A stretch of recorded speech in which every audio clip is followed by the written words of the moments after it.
إله إلا الله لا رحمن إلا الله لا إله إلا الله لا رحيم إلا الله لا إله إلا الله لا ملك إلا الله لا إله إلا الله لا قدوس إلا الله لا إله إلا الله لا سلام إلا الله لا إله إلا الله لا مؤمن إلا الله لا إله إلا الله لا مهيمن إلا الله لا إله إلا الله لا عزيز إلا الله لا إله إلا الله لا جبار إلا الله لا إله إلا الله لا متكبر إلا الله لا إله إلا الله لا خالق إلا الله لا إله إلا الله لا باري إلا الله لا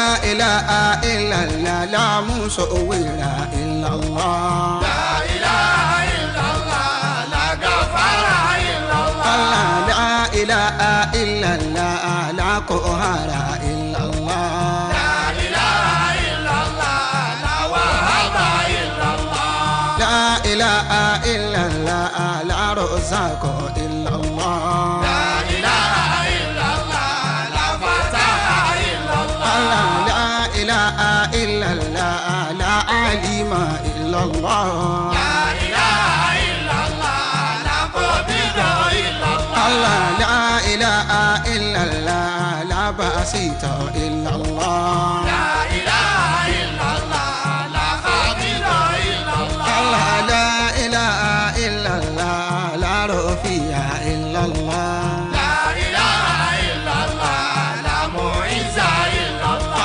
لا إله إلا الله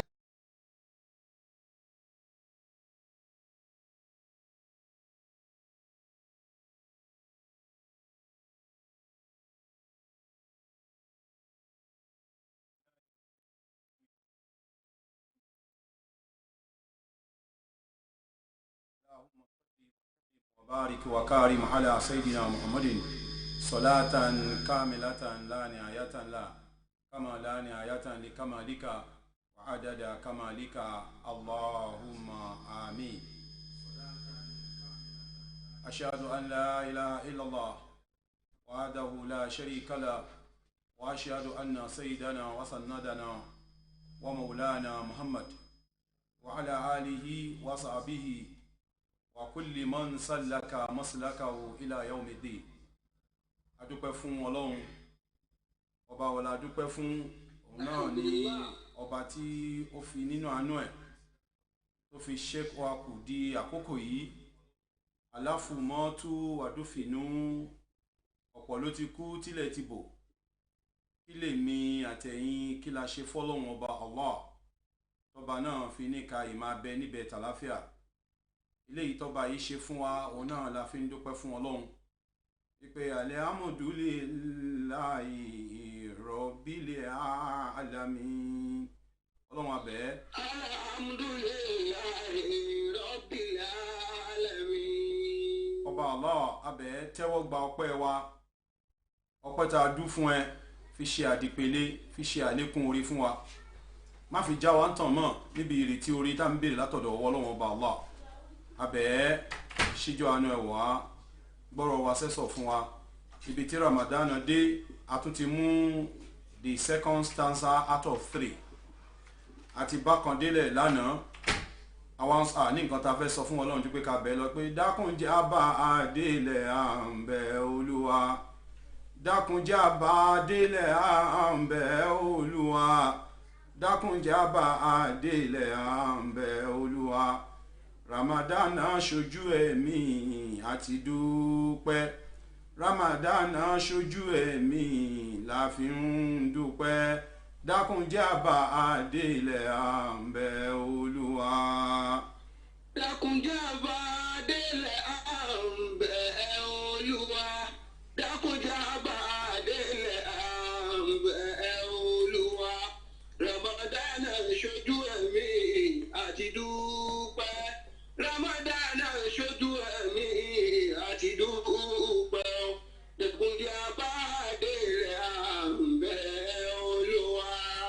à ń bẹ̀ ẹni ọlọ́run ọba Allah lórí ibi tó ní kí Ramadan dé fún wa lénìí èyí la fi ń dúpẹ́ fún ìwọ ọba tó lọ́pẹ́ ìwọ ọba tó ní wá ìwọ ọba tó ní Ramadan ìwọ ọba tá a gba Ramadan fún a bẹ̀ ẹni ọlọ́run ọba jẹ́ àbádélẹ̀. Allah.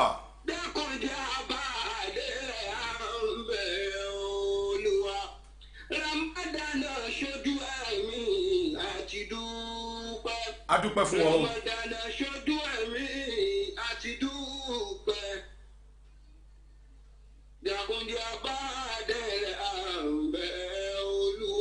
Abẹ́ ọlọ́run ọba Allah kó jẹ́ kó fún wa nígbà láàyè bá ti máa ṣe bá Ramadan délẹ̀ lénìí gẹ́gẹ́ bí n ṣe sọ fún wa wípé pẹ̀lú ìrànlọ́wọ́ gbogbo ẹ̀yin jàmáà nílé lóko ní London l'Amẹ́ríkà ní Canada ní Nàìjíríà ní Ghana ní South Africa tí ọlọ́run ti kó wa jọ ní abẹ́ òrùlé ẹbí Nadwa lálẹ́ yìí inshallah bí qudratillah bá ti ń sọ̀rọ̀ yìí náà a wà lórí YouTube live gbogbo ẹni tí ó bá jẹ́ pé bákan àbí bákan ni lórí YouTube live náà a wà ń bẹ̀ láti lè wo ẹ bá sọ fáwọn ẹbí ẹ bá sọ fáwọn ará kán lè bá a lè mọ̀ pé Ramadan oṣù tá ń láti rí ọ̀pọ̀lọpọ̀ oore àti kẹ́ àti gẹ̀ àtàánú tó wà ń bẹ̀ ni ká má jẹ́ kó fò wáru òun náà lélẹ́yìí tá fi ń ṣe lè ẹ bá sọ fẹ́ bí ẹ bá sọ fara wípé a bá ti wà lórí Facebook tá ń wà lórí Instagram òun náà la wà lórí YouTube náà tí à ń gbé iṣẹ́ àdínì lárugẹ kọ́lọ́wọ́n bàbá Allah kó ṣíjọ́ àánú ẹ̀ wá kó gba àdúrà wa kó gbọ́rọ̀ wa sẹ́sọ̀ lénìí gẹ́gẹ́ bí a ti ṣe ń babọ̀ òun náà ni lórí ọ̀rọ̀ ibi tá a bá ọ̀rọ̀ dé Suratu Rum òun náà ni à ń ṣàlàyé fúnra lọ́wọ́ níbi tọ́lọ́wọ́n bá ti ń jẹ́ ká mọ àwọn àrà tóun dá lórí àwọ̀ ẹ̀dá lórí àwọ̀ ẹrú bó ti ṣe ṣọlá ẹ̀ fún gbogbo ẹ̀dá tó dá ó wá jẹ́ ká mọ̀ pé àwọn àmì kan gbòógì ó wà nínú látọ̀dọ̀ wọn Ọlọ́run pé ká lè bá a lè rí ká lè bá a lè mọ̀ abẹ̀rẹ̀ náà láti verse 17 orí 21 láì dé Imam Sulaiman Faddal láti ìbẹ̀rẹ̀. A'udhu billahi minash shaitanir rajim. Naam.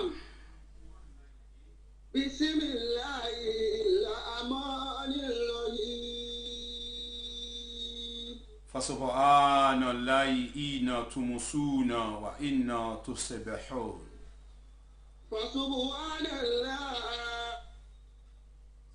hina tumsuna wa hina tusbihun. Allahu akbar. وله الحمد في السماوات والأرض Allah. وعشيا وحين تظهرون. Allahu akbar. Masha Allah. Faddal. يخرج الحي من الميت Allahu akbar. ويخرج الميت من الحي Allahu akbar. ويحيي الأرض بعد موتها وكذلك تخرجون. ومن آياته أن خلق لكم من تراب ثم إذا أنتم بشر تنتشرون. ومن آياته أن خلق لكم من أنفسكم أزواجا لتسكنوا إليها وجعل بينكم مودة ورحمة إن في ذلك لآيات لقوم يتفكرون. صدق الله مولانا العظيم. Imam Sulaiman ẹ má ti dúró ẹ tún tẹ̀síwájú díẹ̀ fún wa. ومن آياته Ẹ bá dé 23. خلق السماوات السماوات والأرض الله أكبر واختلاف ألسنتكم وألوانكم الله أكبر إن في ذلك لآيات للعالمين ومن آياته منامكم بالليل والنهار الله أكبر وابتغاؤكم من فضله إن في ذلك لآيات لقوم يسمعون. ọ̀rọ̀ Ọlọ́run ní ìtagbọ́ yìí à ń farabalẹ̀ díẹ̀díẹ̀ torí àwọn èèyàn wa tí wọ́n ti dé tán sórí ètò Imam Suleiman máa fẹ́ kẹ́ bá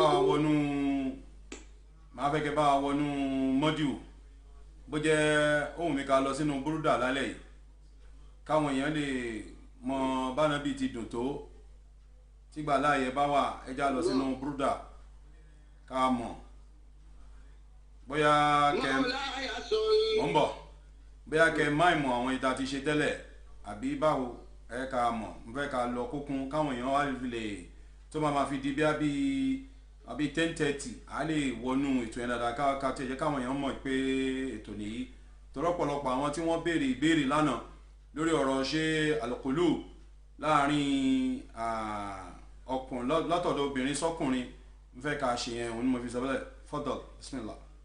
نعم Naam.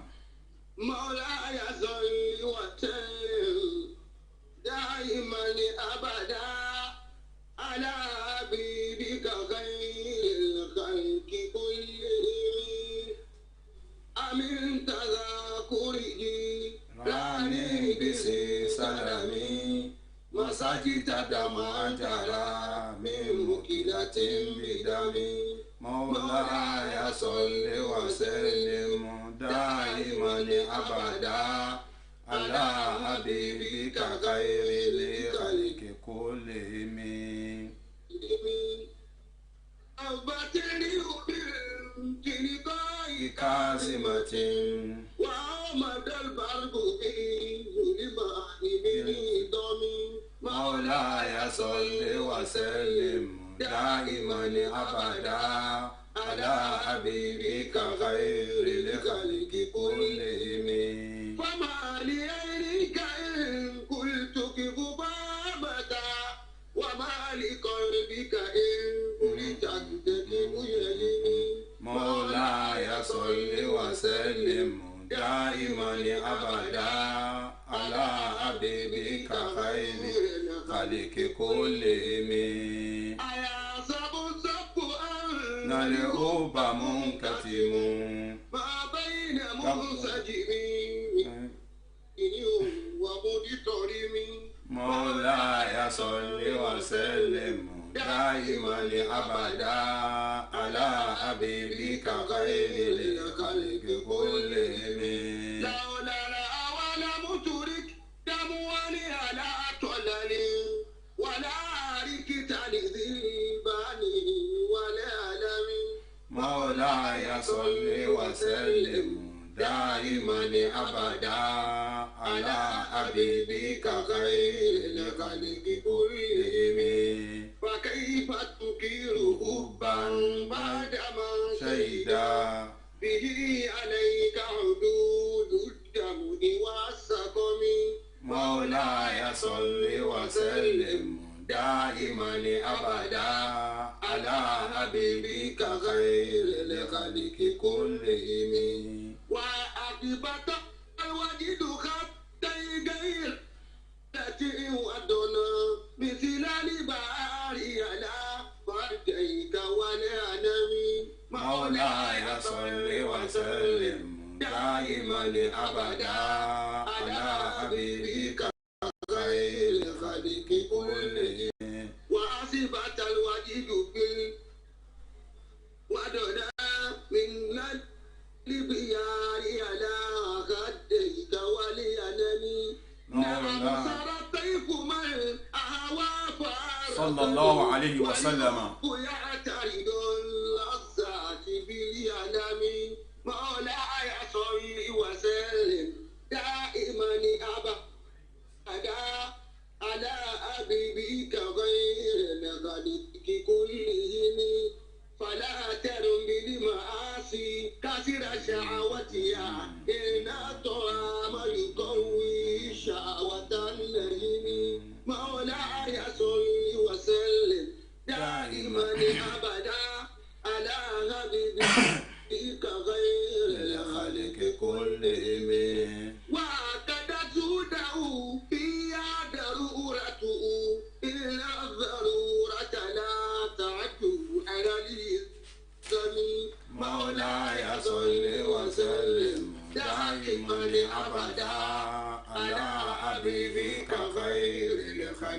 كلهم فاق النبيين في خلق وفي خلق ولم يدانوا في علم ولا كرم مولاي صل وسلم دائما أبدا على حبيبك خير الخلق كلهم وكلهم من رسول الله ملتمس غرفا من البحر من البحر أو رشفا من التيم مولاي صل وسلم دائما أبدا على حبيبك خير الخلق كلهم فهو الذي تم معناه وزورته ثم اصطفاه وحبيبا غالي النظم مولاي صل وسلم إما أبدا على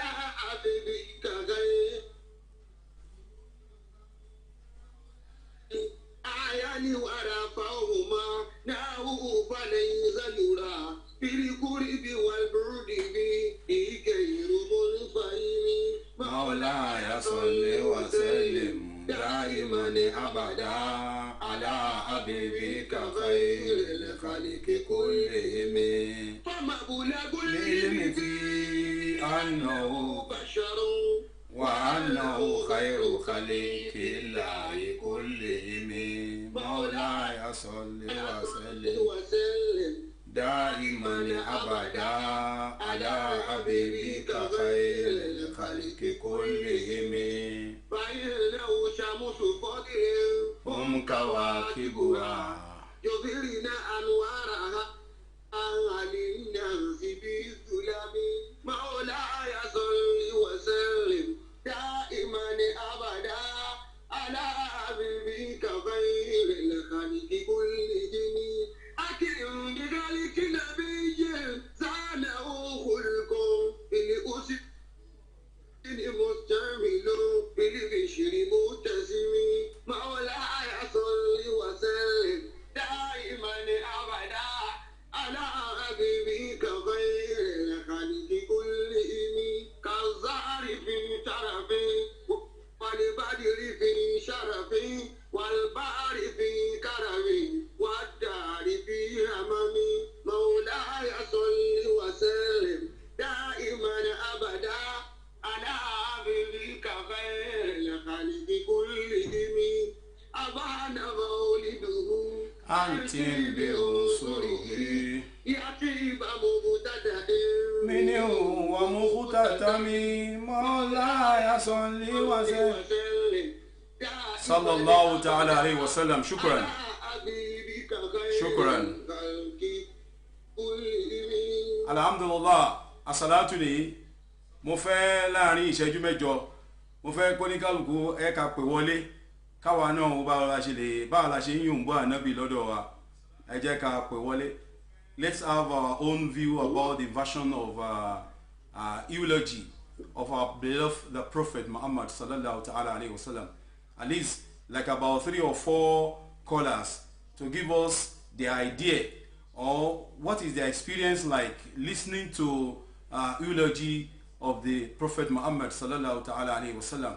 How do you feel? Are you into any salatu group or not? Let's hear our view about how we reflect to the gesticulation of the eulogy of the Prophet Muhammad sallallahu ta'ala alayhi wa sallam. The lines are open as usual. The number to call is +44 77 35 70 7509. Oh.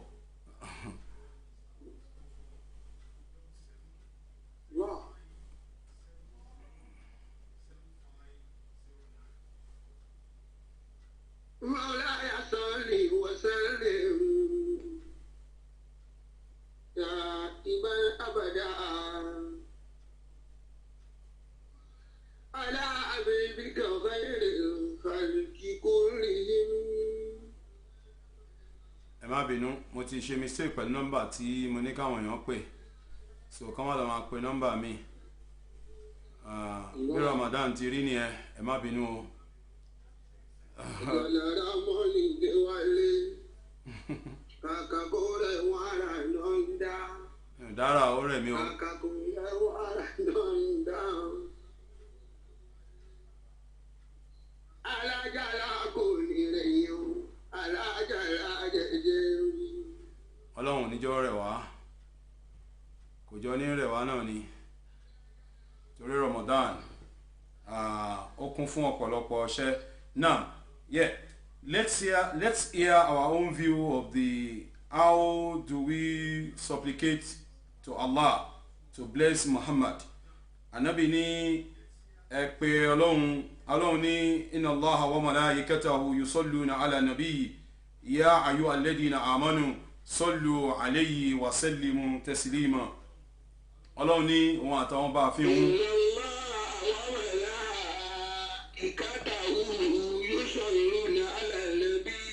Báwo la ti ń ṣàṣàlátù lọ́dọ̀ wa.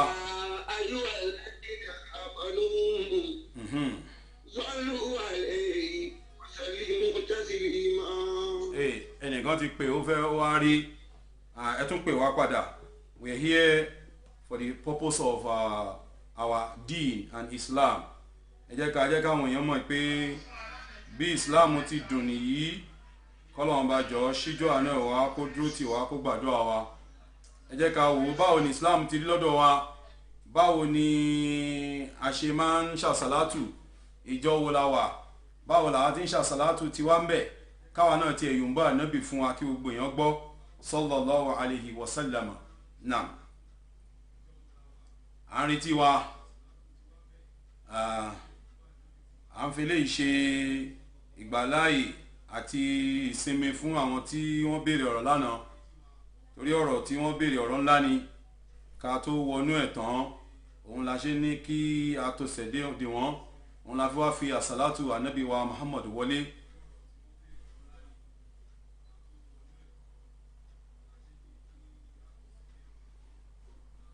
Imam Sulaiman ẹ wá bá lọ sí ya Rabba Muhammadin ní sọ́lé àlá Muhammad ya Rabba Muhammad wàhálì ya Rabba Muhammadin ní wàhálì Muhammad sọ́lé àlá Muhammadin ní wàhálì Muhammad. Ya Rabba Muhammadin wàhálì Muhammad.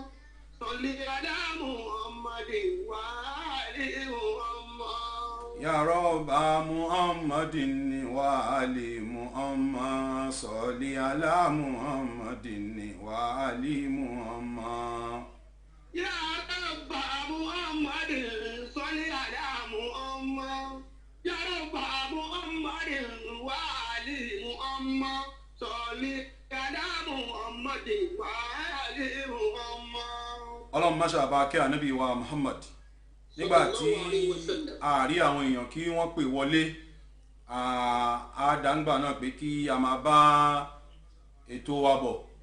Imam Sulaiman ìbéèrè tí wọ́n béèrè lánàá òun náà ni wípé ṣé ìgbàláyé wà fóbìnrin nínú Islam kó lóun ò ṣe mọ́ pẹ̀lú ọkọ náà. Ẹ bá lọ sínú Suratul Baqara náà.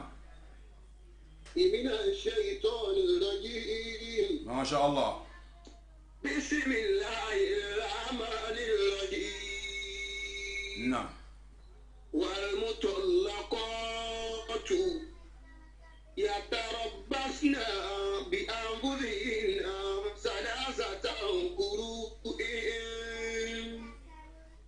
لا يحل لهن أن يكتمن ما خلق الله في أرحامهن إن كن يؤمن بالله واليوم الآخر وبعولتهن أحق بردهن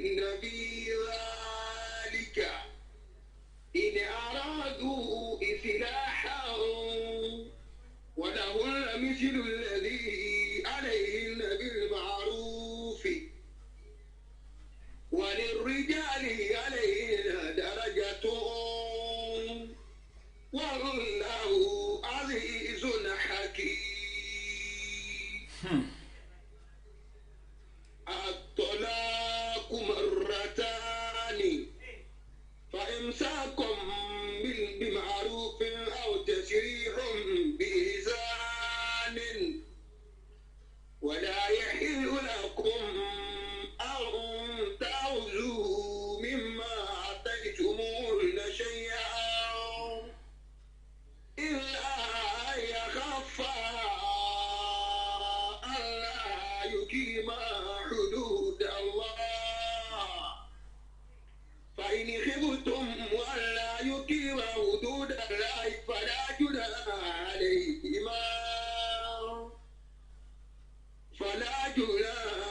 عليهما فيما افتدت به تلك حدود الله فلا تعتدوها.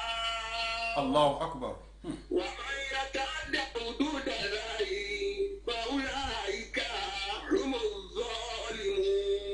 الله أكبر. فإن طلقها فلا يحل له من بعده حتى تنكح زوجا غيره فإن طلقها فلا جناح عليهما أن يتراجعا إن ظنا أن يقيما حدود الله وتلك حدود الله يبينها لقوم يعلمون. Allahu Akbar. Ẹ bá ń gbọ́ lọ́n tóbi ní gbogbo ibi tí a ti ń gbóhùn wa táwọn wò wá.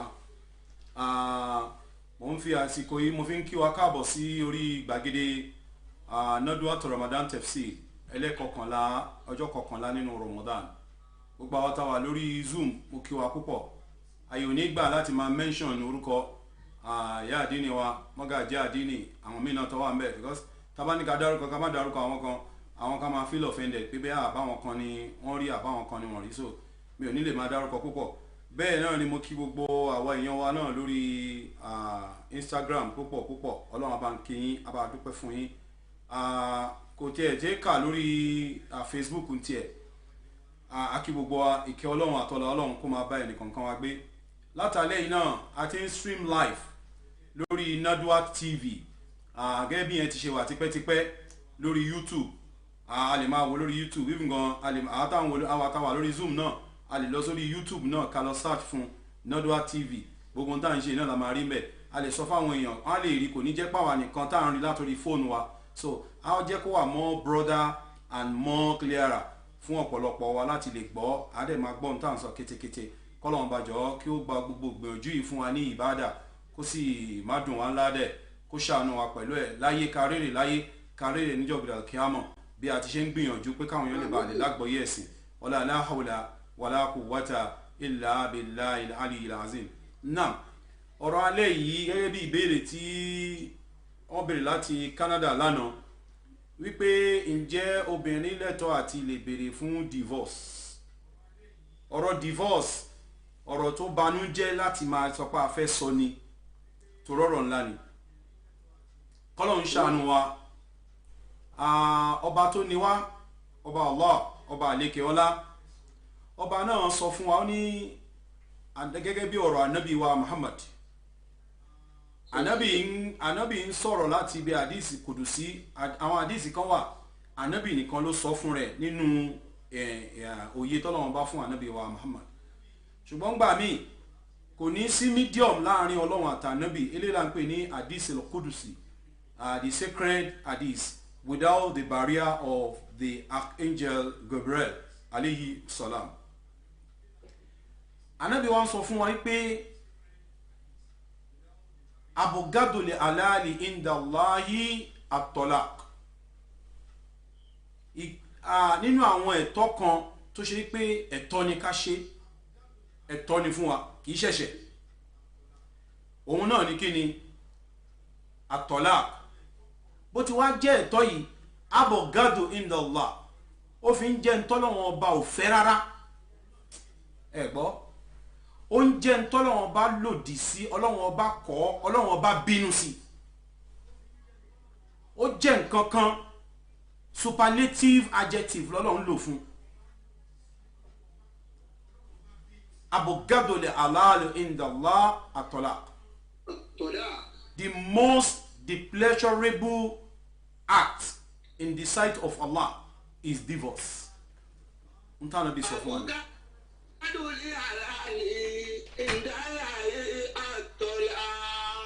tọ́lọ́wọ́n bá kórìíra tọ́lọ́wọ́n bá ò fẹ́ máa jẹ́ kó ṣẹlẹ̀ láàrin àwọn ẹ̀dá ẹ̀ òun náà ní pé kí ni kọ́kọ́ sọ pé òun ò ṣe mọ́ káyà náà lòun ò ṣe mọ́ ọlọ́run lòun ò fẹ́ òun ànábì lọ́lọ́wọ́n bá kọ́ ọlọ́run inú ọlọ́run ò kì í dùn sí.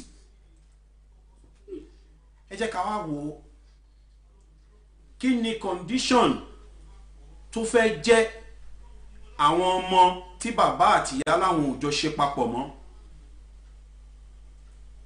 ayì ń fẹnu méjì bá wọn sọ̀rọ̀ tí ìyá bá le bàbá á dẹ̀ tí bàbá bá le ìyá á fà àwọn mọ́ra pé ẹ má bínú sí dádì yín ẹ kó lè bá a lè gbẹ́kọ̀ọ́ náà ní dádì ẹ ṣe ń sọ bẹ́ẹ̀ fún ẹ ká wá fílẹ̀ fún ìyá nìkan pẹ̀lú gbogbo stress tó wà nínú ayé báwo ló ṣe máa rí àkọ́kọ́ ìbànújẹ́ pé òun ò ládé lórí mọ́ ó wà lára ẹ̀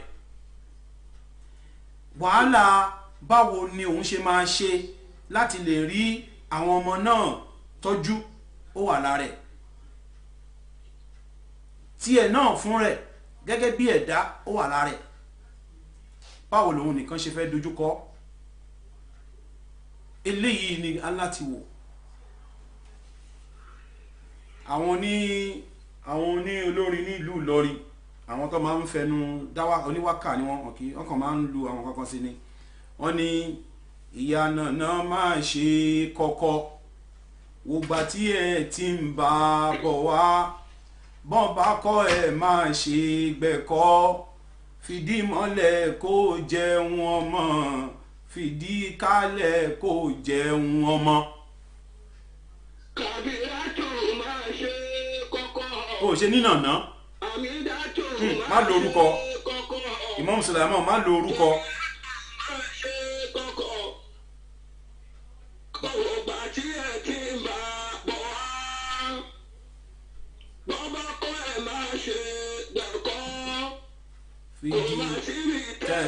kò síbi tẹ́gbìn ò sí fìdí mọ́lẹ̀ kó jẹun ọkọ̀ fìdí mọ́lẹ̀ kó ọ̀rọ̀ nìyí ọ̀rọ̀ òye wà ń bẹ̀ òye púpọ̀ wà ń bẹ̀ òye kí la fẹ́ yẹ̀wò ń bẹ̀ òun lọ̀rọ̀ tí ò bá sì béèrè ni is one topic tèmi gan kì í fẹ́ mẹ́nubà and bó ti ṣe wà yẹn náà tá a bá lè jókòó ti dáadáa a rí pé àní lè kọ́ra wa wàláhì tàlá torí condition tó wà pẹ̀lú ẹ̀ ó lágbára púpọ̀ tá a bá lè follow ẹ̀ to the latter a rí pé kò sẹ́nìkan tó máa sọ pé òun fẹ́ kọ́ ẹnìkan pẹ̀lú bí ìdájọ́ ṣẹ̀ríà Islam ti ṣe gbé fún wa àti lọ́dọ̀ àwọn mufassirun àti bẹ́mi náà ti ṣe máa ń ṣàlàyé ẹ̀ fáwọn èèyàn ọ̀pọ̀lọpọ̀ àwọn èèyàn ló ti dé orí igun wípé àwọn fẹ́ kọ́ra àwọn ṣùgbọ́n gbàtọ́ gbọ́ wá sí ọ̀pọ̀lọpọ̀ àlàyé báyìí wọ́n láwọn kọ́ra àwọn mọ́ irú eléyìí ní dùnú torí pé kí léèrè tó fẹ́ jẹ́ lórí àwọn ọmọ bàbá àti ìyá tó ti jọ àpapọ̀ tó ti jọ ń gbé tó jọ ń dunnú tó jọ ń ṣe gbogbo ẹ̀ kó wá di pé ó kàn gé kéwú ohun tí ò dáa rárá ni ẹ bá ń tẹ́wọ́ sọ́dọ̀ Ọlọ́run gbogbo ilé tó kan lọ́wọ́ báyìí àbí gbogbo àwọn tí wọ́n ń dù lọ́wọ́ tán ìwà lọ́nà àwọn kan wà tó ṣe pé wọn bá dé stage yìí pé wọ́n lè pronounce wọn as husband and wife ẹ gbọ́ tó ti jẹ́ pé ọ̀nà ló bàjẹ́ sí àwọn kan ti wà kò tí ì sí ntọ́ lè sọ pé tó ń dá wọn dúró láàrin ara wọn ni tí wọn náà ó tán síbẹ̀ àwọn kan wà ọmọ ti wà wọ́n ti lọ́kùnrin wọ́n ti lóbìnrin ṣùgbọ́n nǹkan kan akàndé adigbégé ni oníkálùkù alóhùn tó ṣe mọ́nà eléyìí ni ta fẹ́ yẹ̀wò lẹ́ni ẹ wá bá ń tẹ́wọ́ sọ́dọ̀ Ọlọ́run ọba gbogbo ilé tí ó ń kan Ọlọ́run ọba jọ má ṣàbà bu tútù sínú ilé náà Ọlọ́run gbogbo ilé tó ń gbóná lọ́wọ́ báyìí tó wà lórí wípé ṣe tiẹ̀ lọ́tọ̀ kí n ṣe tèmi lọ́tọ̀ Ọlọ́run ọba jọ bá wa kó sí wọn nínú jẹ́ kí ọ̀tún ó gbà kó sì náà ó gbà kó padà pọ̀ mọ́ bó ti ṣe bẹ̀rẹ̀ torí nǹkan tó burú ni gẹ́gẹ́ bọ́lọ́run ṣe sọ wípé bánàbí ṣe sọ fún wa wípé abogadole alali inda Allahi atọ́lá ohun tọ́lọ́run bá kórìíra tí ò kí ń fẹ́ kó ṣẹlẹ̀ ẹ̀tọ́ ni tá bá ṣe kò sí yà ń bẹ̀ o ṣùgbọ́n ànábì ní ọlọ́run ọba ò fẹ́ a máa bí ọlọ́run nú one of the lawful acting but it's displeasurable in the sight of Allah ọlọ́run ò fẹ́ rí ó displease ọlọ́run ipe ìgbéyàwó ó wá túká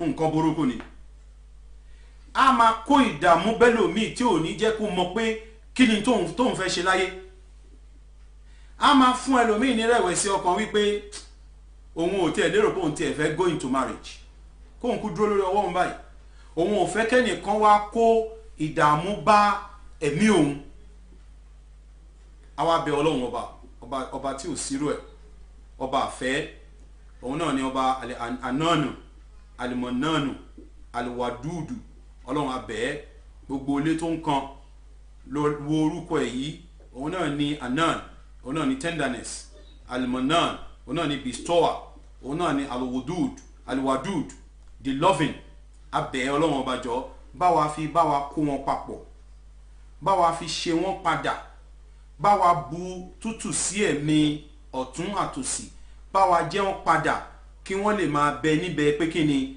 àwọn di ọkọ àtaya padà wala bismillahir rahmanir rahim n ti fẹ́ ké náà wá tẹ̀ wá sámi wa alqaitu alayka mahabbatan minni wa alqaitu alayka mahabbatan minni wa alqaitu alayka mahabbatan minni wa alqaitu alayka mahabbatan minni wa alqaitu alayka mahabbatan minni wa alqaitu alayka mahabbatan minni wa alqaitu alayka mahabbatan minni wa zayyana ali nasirin wa zayyana ali nasirin wa zayyana ali nasirin wa zayyana ali nasirin wa zayyana ali nasirin وصيانا آل ناصر وصيانا آل ناصر يا أيها الذين آمنوا لا تكونوا كالذين عزوا موسى وكان عند الله وجيا Ọlọ́run bá bẹ̀ ẹ́ bá ń ké Suratul Fatiha kọ́lọ́n kó wọlá gbogbo ẹni tí ò tí ì kí Magrib àti gbogbo ẹni máa nàró dúró lóru ẹni tán fẹ́ yan náfìlà fọ́lọ́run tó ṣe pé wọn ò ní ṣaláì má ké Fatiha ọlọ́run wọlá Fatiha tí mo fẹ́ ká kéyì gbogbo ilé tó ń gbóná lọ́wọ́ gbogbo ìgbéyàwó tó wà lórí pé ó fẹ́ dànù ọlọ́run bá jọ má ṣàbá túnbẹ̀ ṣe fún wọn bismillahir rahmanir rahim alhamdulillahi rabbil alamin arrahmanir rahim maliki yawmiddin iyyaka na'budu wa iyyaka nasta'in ihdina siratal mustaqim صراط الذين أنعمت عليهم غير المغضوب عليهم ولا الضالين. Naam, gẹ́gẹ́ bí ìbéèrè náà nínú Islam ìgbàláyé wà fóbìnrin láti sọ wípé kí ni òun fẹ́ kọ ọkọ ìgbàláyé wà fóbìnrin láti sọ wípé òun náà fẹ́ kọ ọkọ bọ́kọ ti nígbà láàyè wípé òun náà ṣe kí ni òun fẹ́ kọ obìnrin òun Imam wa Suleiman ní Quran chapter 2 òun náà ní Suratul Baqarah verses 228 229 2230 230 231 tó fi dé 232 òun náà ni ìdájọ́ tọ́lọ́wọ́n bá ti sọ̀rọ̀ lórí wípé tó bá ti di wípé ìkíní àbí kejì wọ́n wá wò pé kò sí nǹkan kan mọ́ táwọn fẹ́ ṣe ju pé kí ni àwọn fẹ́ kọra àwọn ni. àyà yìí bẹ̀rẹ̀ láti 224 kó lè bá a lè yé. eléyìí ìṣesí lárúbáwá ni lẹ́nìí ọ̀pọ̀lọpọ̀ ẹlòmíì ló máa ń wo lárúbáwá bíi pé àtúnṣe pé ń tọ́ bá ti ṣe ń tànà bí ṣe ni kò rí bẹ́ẹ̀ àti lẹ́nìí táwọn lárúbáwá tẹ̀ ń wò yẹn wọn ò ní tẹ̀lé tó yẹ kán ṣe lójúṣe lórí ọ̀rọ̀ olóbìnrin dé àní qad kafartu billah nígbà àwọn ti búra fọlọ́hún wallahi talaqtuki wallahi talaqtuki wallahi talaqtuki wọ́n máa sọ bẹ́ẹ̀. I've sworn by Allah that I divorce you, I divorce you, I divorce you. Kódà ẹlòmíì nínú wọn á kàn pé gbólóhùn lẹ́ẹ̀mẹ́ta ni àṣà wọn ni. Á kàn ní I've divorced you, I divorce you, I divorce you. Torí mẹ́ta náà ni láàrin ọkùnrin kan àti obìnrin kan ẹ̀ẹ̀mẹ́ta òun náà ni ìtúká ń gbọ́dọ̀ wá. Tó bá ti wá lẹ́lẹ́kẹta yẹn kò tún sí nǹkan kan àfáà kankan lè mọ́mù kankan ò gbọ́dọ̀ sọ pé òun tún fẹ́ so wọ́n papọ̀ mọ́. Eléyìí ni ìdájọ́ Sharia Islam. Ọlọ́run wá ní wala taj'alu la urdatan li aymanikum an tabbaru wa tattaqu wa tuslihu bayna nasi wallahu sami'un alimun. 24 nìyẹn 224 Imam Sulaiman. Ọlọ́run ní wala taj'alu urdatan li aymanikum. Ẹ má fọlọ́hun kẹ́wọ́. 224 wala taj'alu.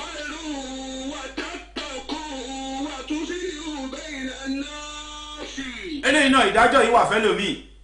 A ní mo ti bú kàfàrà, má bú kàfàrà. Tọrọ ìdáríjì ẹ̀ṣẹ̀ pé Ọlọ́run mo dẹ̀ ti búra o. Mo ti fọlọ́hun búra o. Tó bá mú tẹ̀sùn bá ẹ̀. Ilé ayé máa nìkan. Ọlọ́run ní ẹ má fi òun Ọlọ́run kẹ́wọ́. Ẹ má fi òun Ọlọ́run kẹ́wọ́. Nínú búra yín tẹ fòun búra wípé mi ní ṣe nǹkan báyìí. Ẹ jẹ́ àgbọ̀.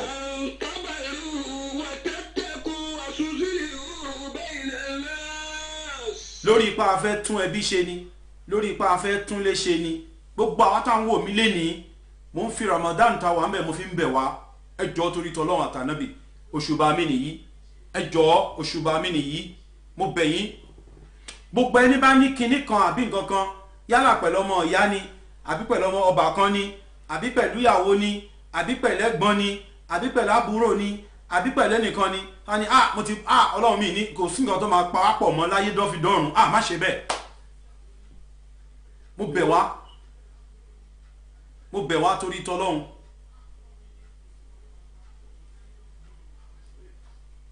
Ọ̀pọ̀lọpọ̀ àwọn olórin ayé yìí tá a bá lè máa kíyèsí ní ohun tó ń sọ wọ́n ní ọ̀pọ̀lọpọ̀ ọgbọ́n wà nínú àtòyé. Yusuf Ọlátúnjí Babalẹ́gbà ó máa ń sọ̀rọ̀ púpọ̀. Ẹni yìí tí ó fi dùn tí máa fi mú ọ̀rọ̀ ẹ̀ wá as reference ó ní pé he was born a Christian. Joseph ló ń jẹ́ ọmọ Sẹ́yìn ni ṣùgbọ́n ń gbé Abẹ́òkúta. Ó máa ń wá kọrin fún àwọn ẹgbẹ́ ọ̀rẹ́dẹ́gbẹ́ Ẹ̀gbá ní gbogbo ìtúnú àwẹ̀. Ohun táwọn náà àti bí yìí ni wọ́n ti sọ òun náà di mùsùlùmí sì ló ṣe tó fi jáde láyé. Ẹ gbọ́ lọ́n tóbi. Ó wá ń kọ́ nú orin ẹ̀ ó ní ọba Olúwa ló ní déédéé aláwòrán bí o ní o ṣògo ẹ o. Ọba Olúwa ló ní déédéé aláwòrán bí o ní o ṣògo ẹ o. Ẹni ẹ̀mí ẹ bá ṣì wà ẹni ẹ̀mí ẹ bá ṣì wà ẹ má sọ pé kò lè ní láárí mọ́. Ìkan náà ní kọ́hún ní ó dá o. Ìkan náà ní kọ́hún ní ó dá o. Kọ́hún ní ó dá o. Ibi tí fẹ́ dúró nìyí.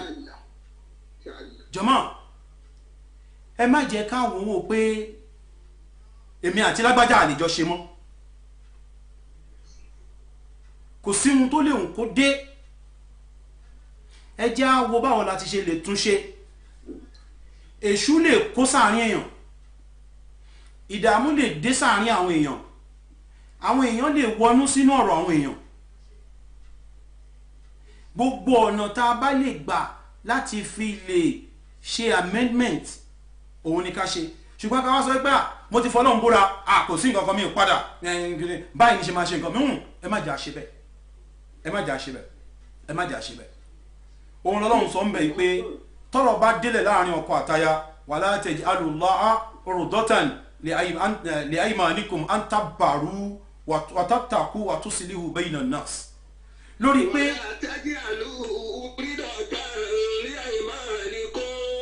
ọlọ́run ní ẹ má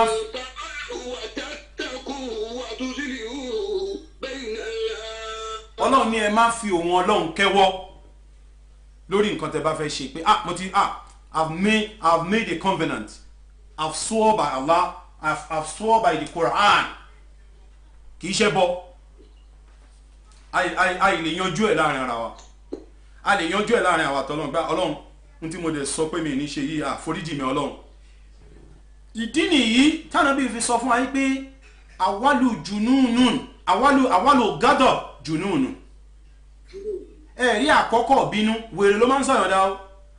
Torí èèyàn ò ní mọ nǹkan tó ń ṣe mọ́ akọ̀mọ̀kàn sọ̀rọ̀ ní akọ̀mọ̀ sọ̀rọ̀ bẹ́ẹ̀ dẹ̀ nìyí tá a bá ti sọ̀rọ̀ ọ̀rọ̀ tá a ti sọ nìyí kò ṣeé kó padà mọ́ pé mi ò sọ mọ́. Òun ni a ṣe gbọ́dọ̀ kàn máa dédé sọ pé mo ti fọlọ́run búra ẹlòmíràn sọ pé tóun bá tún kí lágbájá kíyà òun pè wọ́n lọ́rùn kí ló dé ọ̀rọ̀ tí ò dáa ni tóun àti lágbájá bá tún jọ ṣe kí bàbá òun pè wọn láǹkì àmọ́ kí ló lè tó yìí mo fi ń bẹ̀ wá pé àwọn àtẹ̀yàn kan lájọ ní gbólóhùn aṣọ ni bá ti ń wo ètò yìí lálẹ́ yìí ẹ jẹ́ kó máa tán nínú yín kódà ẹ lè pe àwọn ẹni yẹn pé mo forí jìn ẹ́ mi ò mọ̀ pé tí mo ṣe ò dá jẹ́ kó tán make that move please do not wait for her or him or them to call you. Because we as believers, and in as much as we are listening to this lecture, let's make a very bold impact in our own lives. Ẹ jọ̀ọ́ torí t'Ọlọ́run. Òun l'Ọlọ́run sọ fún wa yìí. Ọlọ́run ní antabaru láti lè ṣe dáadáa. Wa tusilihu wa tattaqu. Ẹ páyà wọn Ọlọ́run. Òun náà lè fi búra o ẹ tún wá páyà wọn Ọlọ́run wà tún sí lè wú ẹ ṣàtúnṣe bayna nasi láàrin ẹ̀yin àti èèyàn wallahu sami'un alim Ọlọ́run ní àti ìtẹ́ sọ lákọ̀ọ́kọ́ àti ìtẹ́ tún fẹ́ sọ lálẹ́ yìí òun Ọlọ́run ọba gbọ́ o Ọlọ́run lóhun gbọ́ etí òun ò di òun sì lágbára àti lè ṣàforíjì fún yín ẹ wá gbọ́ Ọlọ́run ní la yu'akhisukumullahu bil-lagwi fi aymanikum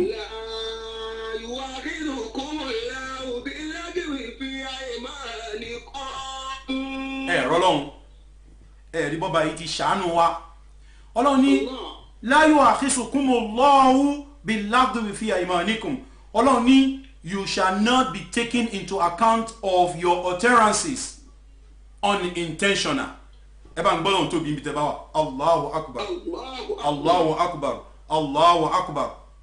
Ọlọ́run lóhun ò ní fi ọ̀rọ̀ tẹ́ sọ yálà bìkítà mọ̀ how weighty or how what will be the effect of that your utterance to the person you said it to.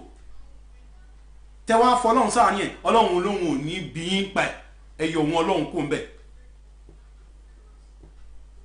Walakin yu'akhisukum bima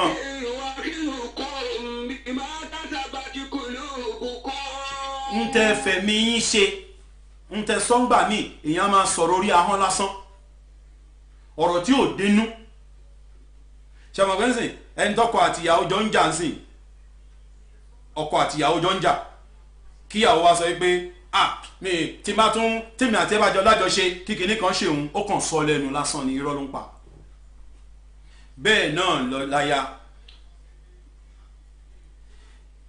another reference tó nìyẹn lọ́dọ̀ lefty òun náà dá sọ̀rọ̀ yìí ó ní ǹjẹ́ ta ló lè mọ̀ bóyá lọ́kọ láya wọn súra wọn ó ní ǹjẹ́ nìkan lè sọ fún wa bóyá ọkọ àtìyàwó wọ́n ti súra wọn àwọn méjèèjì àárín àwọn méjèèjì nìkan ló wà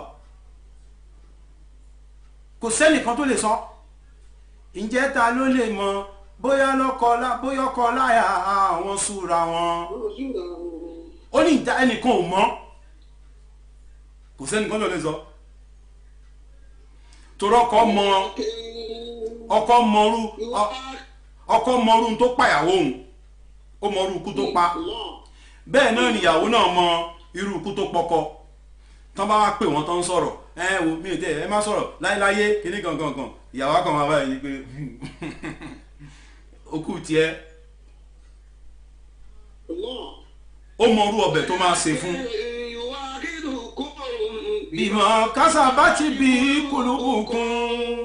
bímọ kásábàtì bí kòlóbùkún ìyàwó kan máa wò ń báyìí ní pé ìwọ tí mo mọ̀ tí n bá ṣe lásìpọ̀ fún ẹ̀sìn tó nígbìnú tó lédénú tó lákànnú tó ní gbogbo ẹnu sìn tó ń rò mọ̀lá sí fún ẹ ó máa pa òun dání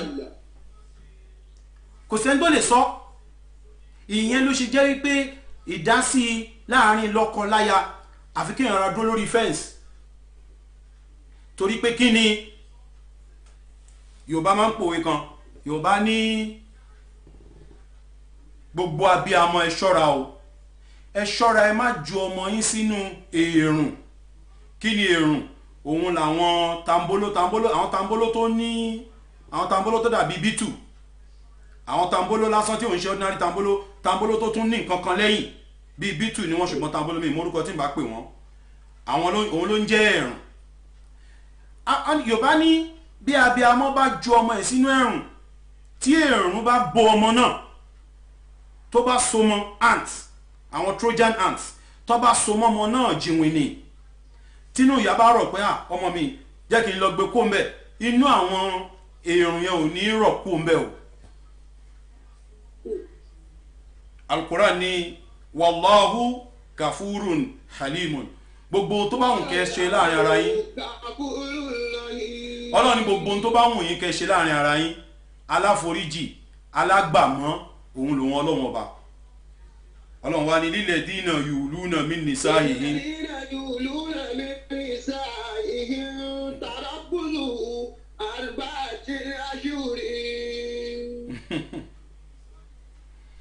Al-Qur'an ní ìdájọ́ tóun máa wá ṣe fún gbogbo ọkùnrin la ilaha illallah ẹ̀yin ọkùnrin ọwọ́ bá yín lálẹ́ yìí ẹ̀yin ọkùnrin tẹ́ wà nínú lédà ẹ̀yin ọkùnrin tẹ́ máa wà nínú ẹjẹ́ máa rọ́wọ́ yín ẹ ṣá máa náwó báyìí ẹ máa tẹ ọ̀nà wáyé pé èmi rèé mo wà ń bí èmi rèé gbogbo ọkùnrin mo fẹ́ rọ́wọ́ yín ẹ̀yin ọkùnrin ọwọ́ yín dà ẹjẹ́ ń rọ́wọ́ yín la ilaha illallah Imam Sulaiman ṣé wọn náà wà mẹ́ẹ̀ nílẹ̀ dínà yùlú náà mi ní sáà yìí.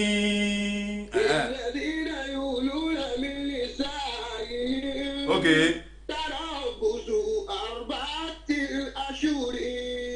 mo ti rọ́kùnrin méjì ń bí ẹjọ́ lọ́wọ́ lórí Facebook náà sure boy Oguma Oni irú orúkọ wo nìyẹn.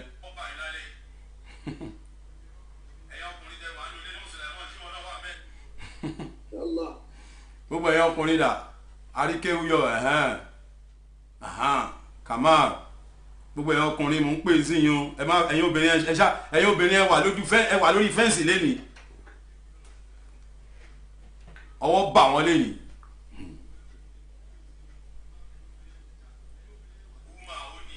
ọkùnrin dà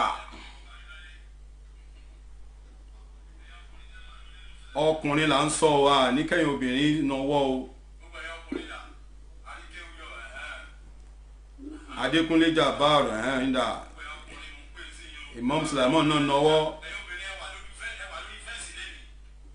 obìnrin tún bá yín náwó ni ọmọ tinú Adéwá Mariam ẹ wo jọmọ́ ìdájọ́ ni.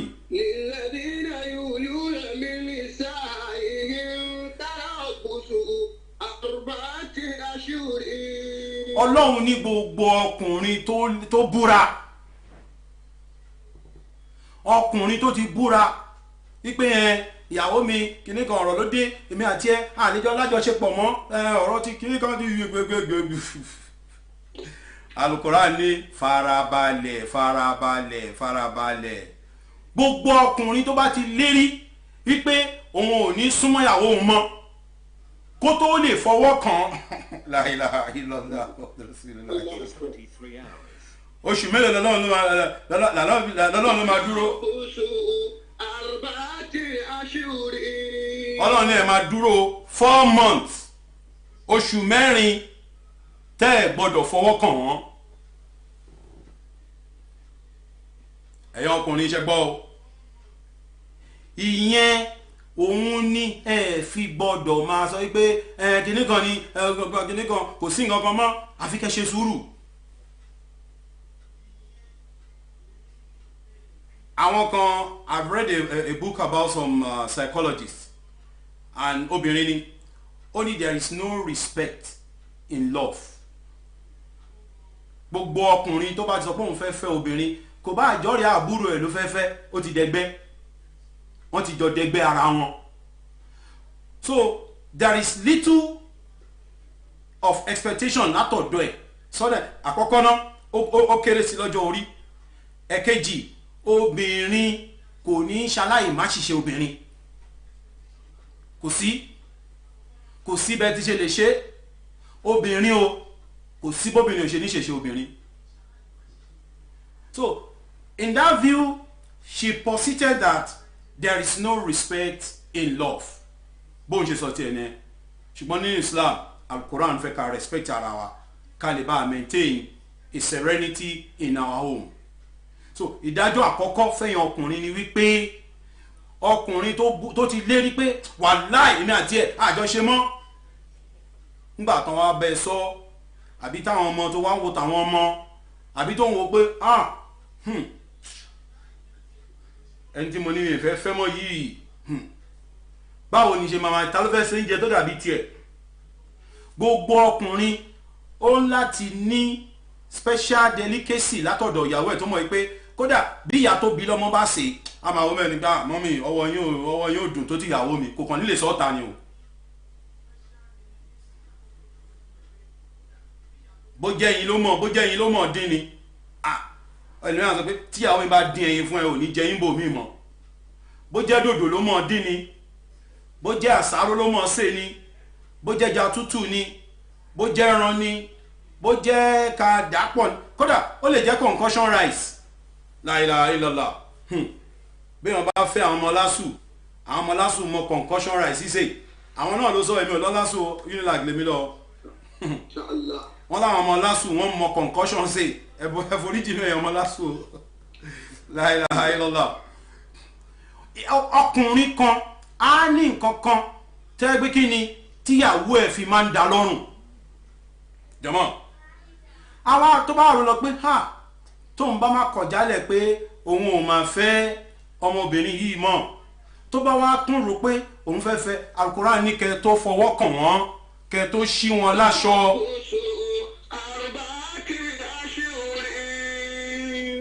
àwọn kan sọ the reason why I said yes is that he is my husband ẹ má pè mí sínú ẹ̀ jọmọ́ eléyìí làwọn Al-Qur'an sọ fún wa pé kẹ́ tó lè sọ pé lórí pé ẹ búra òun ẹ ṣe ń láti ṣe sùúrù o ohun tó bá ṣe fún yín ẹ láti ṣe sùúrù o ẹ ṣe sùúrù dáadáa kó tó di pé kí ni ẹ máa make that decisive decision wípé kí ni ẹ fẹ́ wọn mọ́ ẹ láti ṣe sùúrù o ẹ láti ṣe sùúrù o tẹ àìjẹ́ bẹ́ẹ̀ oṣù mẹ́rin òun náà lẹ máa lò tẹ́ ẹ̀ fi ní fọwọ́ kàn wọ́n o ìdájọ́ Al-Qur'an nìyí o èmi kọ́ ni mo sọ o Al-Qur'an ló dájọ́ ẹ̀ bẹ́ẹ̀ wípé kẹ́ ẹ tó lè sọ pé ẹ fọwọ́ kàn wọ́n.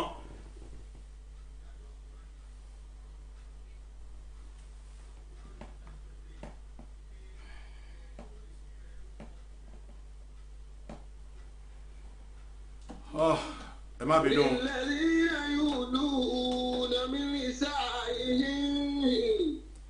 Instagram yìí máa ń.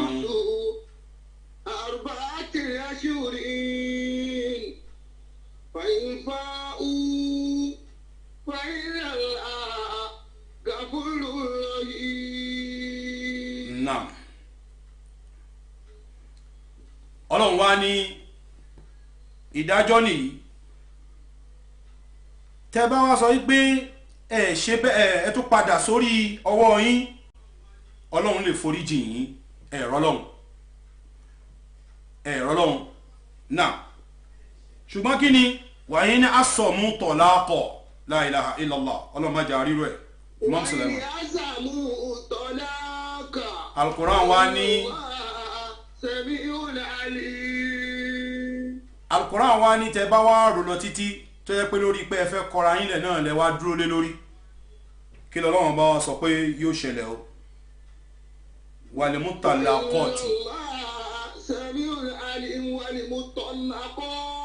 Allahu akbar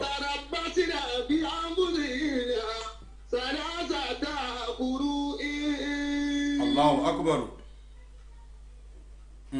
máa nìṣó lè fẹ́ kó káyà yẹn délẹ̀ ni.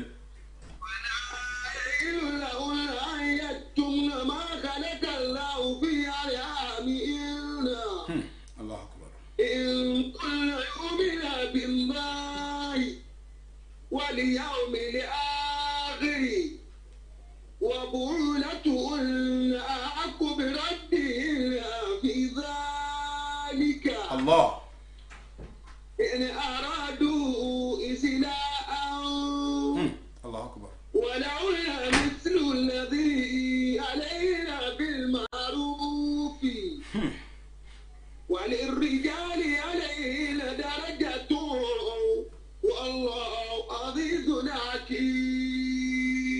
ẹ bá ń gbọ́ lọ́run tóbi Allahu akbar kabira. Allahu akbar. ọlọ́run ní tẹ́ ẹ̀ bá wá rí والمطلقات.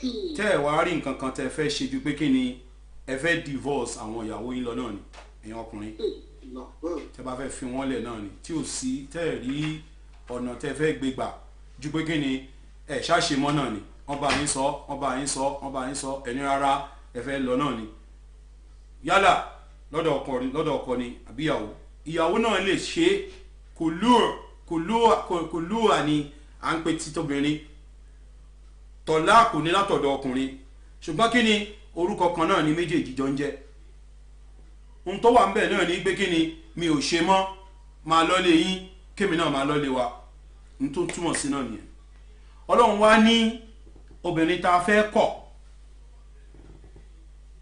kó tó di pa a fẹ́ kọ̀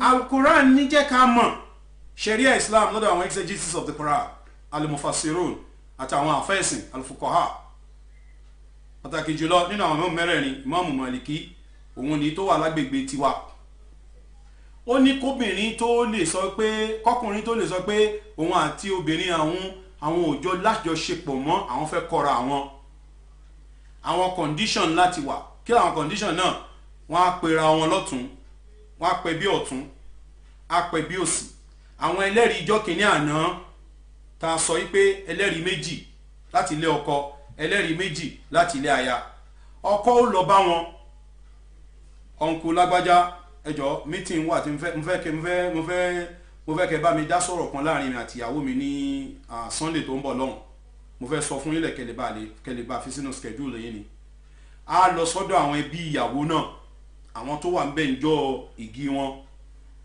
ẹjọ́ sà èmi àti ìyàwó mi a fẹ́ kẹ́ bá wa dá sọ̀rọ̀ kan kò tí ì ní jẹ́ mọ ohun tóun fẹ́ sọ fún wọn a wá pe àwọn mẹ́rẹ̀ẹ̀rin jókòó ìyàwó ẹ̀ náà wà ń bẹ̀ pé ẹ má bínú uncle àǹtí ẹ má bínú o ohun tá a fẹ́ ntí mo ti gbà lérò pé n fẹ́ ṣe pẹ̀lú ìyàwó mi ni ibi tèmi àti ẹ̀mí tá a bá dé mi lérò pé a lè continue mọ́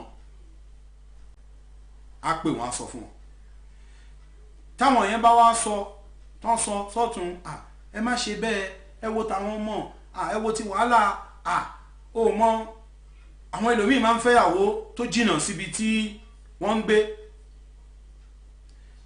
owó bí ta ti lọ fẹ́ wọn ní ó mọ iye mọ́tò ta wọ̀ ńgbà tá ń lọ kódà mọ́tò bọ̀dá lágbájá ọ̀nà yẹn ló nọ̀kì sí ìgbà tá ń lọ ta débẹ̀ lágbájá ó l'accident kinní kan tán bá sọ gbogbo eléyìí tó ṣàṣọ wípé rárá mi ò ṣe mọ́ náà ni la ilaha illallah kò sí nǹkan kan Yorùbá ní báyìí ní ti ṣe nǹkan mi kò ṣe yí padà ṣùgbọ́n ká mọ̀ Al-Qur'an jẹ́ ká mọ̀ wípé kí ni Ànábì wa Muhammad jẹ́ ká mọ̀ wípé abghadul halali indallahi at-talaq.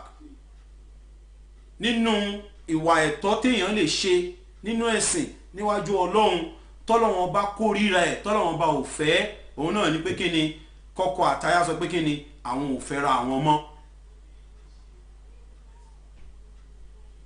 Ọ̀rọ̀ ní ìdájọ́ wa ni yálà ọkùnrin ló sọ pé òun ò fẹ́ àwọn ọmọ ni níjọ́ tó bá ti wá mú pé ok èní mi ò fẹ́ mọ́ ok kí ni déètì èní ni May 4 May 4 lè ní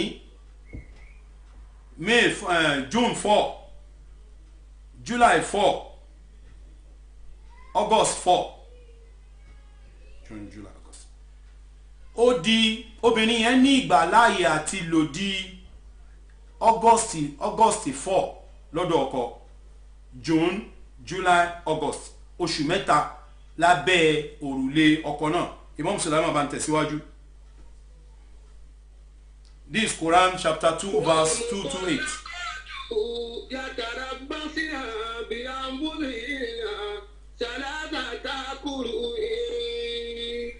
Obìnrin ò lè sọ pé mi ò ṣe mọ́ kó dẹ̀ tọ́njọ́ náà irọ́. Ọkùnrin náà ò ní sọ pé èní ni May 4 àjọ lájọṣepọ̀ mọ́ ṣé mo ti bẹ́ẹ̀ ọ́dà Uber àbí mọ́tò ẹ̀ náà ló máa gbé lọ ní àbí òkè mo ti ẹ̀ fún nǹkan nu mọ́tò mi kò ní ṣe bẹ́ẹ̀. Ètò wà ìdájọ́ wà bí ó ti ṣe lọ pẹ̀lú ẹ̀.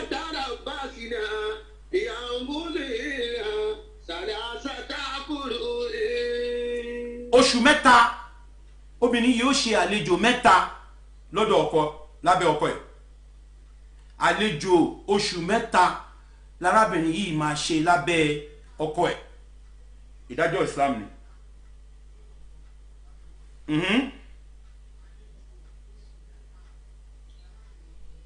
Wala yahillu lahunna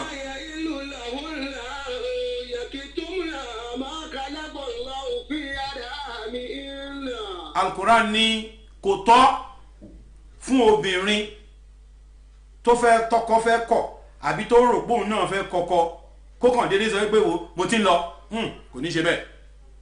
Sharia Islam ní wípé kí ni a ṣàlejò mẹ́ta nínú ilé ọkọ ìtọ́kọ yìí náà máa rí pé ó ṣàlejò May a ṣe ti June a ṣe ti July a ṣe ti August.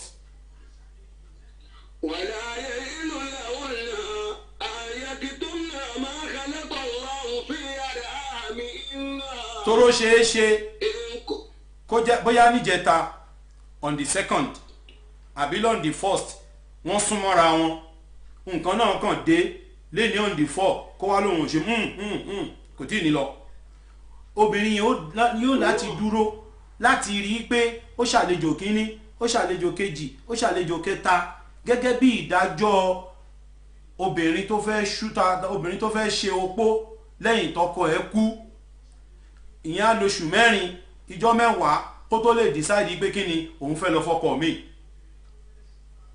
Ṣùgbọ́n obìnrin tá a fẹ́ kọ̀ alimutallaqat obìnrin tá a fẹ́ ní máa yọ̀ǹda a máa lọ àbí tóun náà fẹ́ sọ pé kí ni òun náà fẹ́ máa lọ ó ti wà nípò pé òun náà fẹ́ kọ́kọ́ á ṣe àlejò 3 menstrual cycles ló máa ṣe tọkọ ẹ máa mọ̀ wípé ó ń ṣàlejò kò wá tán síbẹ̀ kí tó ló kù. Imam Sulaiman.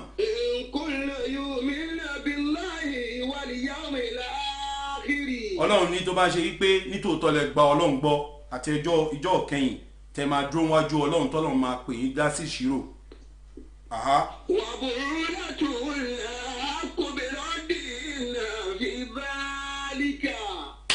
Ẹ bá ń gbọ́ lọ́run tóbi ẹ̀yin obìnrin. Allahu Akbar. Imam Sulaiman obìnrin kọ́lẹ̀ yìí obìnrin ẹ̀yin náà ṣe Allahu Akbar ẹ̀yin obìnrin ẹ̀yin náà ṣe Allahu Akbar ẹ ṣe Allahu Akbar kiri yín. Allahu Akbar kabira mo ti gbọ́ wọn yín ẹ̀yin obìnrin ẹ̀yin náà ṣe Allahu Akbar ẹ ṣe Allahu Akbar kiri yín Allahu Akbar Allahu Akbar Allahu Akbar. ọ̀rọ̀ alukoran tó bá lọ sọ́tún á tún lọ sósì ẹ̀rọ lọ́hùn gbogbo ẹ̀yin obìnrin.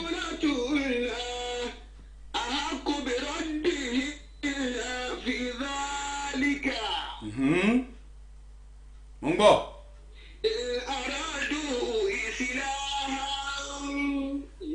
ẹ wá gbọ́ náà kí ló fẹ́ jáde láti ibi oṣù mẹ́ta yẹn alukuran ní wàlà unna mísìlù lẹ́dí ọlọ́run ní wàbùrúlà tù unna àhákù bìrọ́dì ìnà fi dhalika.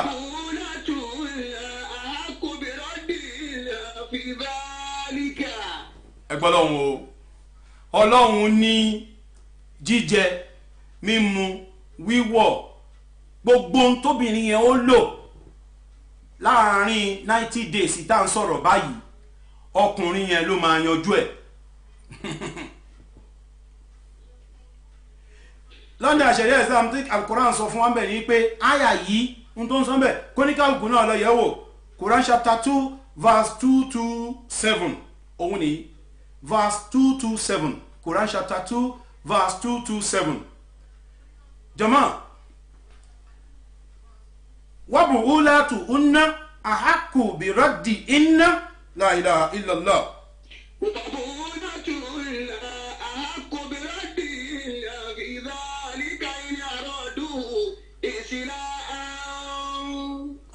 ẹ̀yin obìnrin alẹ́ tó ẹ ṣàlàwà kò bá rẹ̀ ẹ̀yin obìnrin sẹ́ la ilaha illallah. ọwọ́ bà wọ́n ọwọ́ bà wọ́n ọkùnrin ní ìburú. Nice one. La ilaha illallah.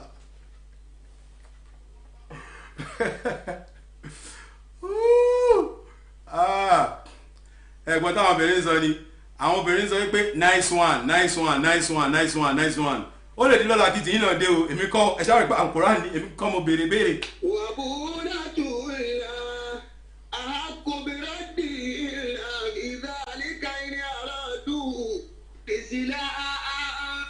Al-Qur'an sọ fún wa wípé orí bẹ́ẹ̀dì tí arábìnrin yìí ń sùn tẹ́lẹ̀tẹ́lẹ̀ kó tó di wípé ọkọ decide pé àwọn ò ṣe mọ́ orí bẹ́ẹ̀dì náà ni ó máa sùn.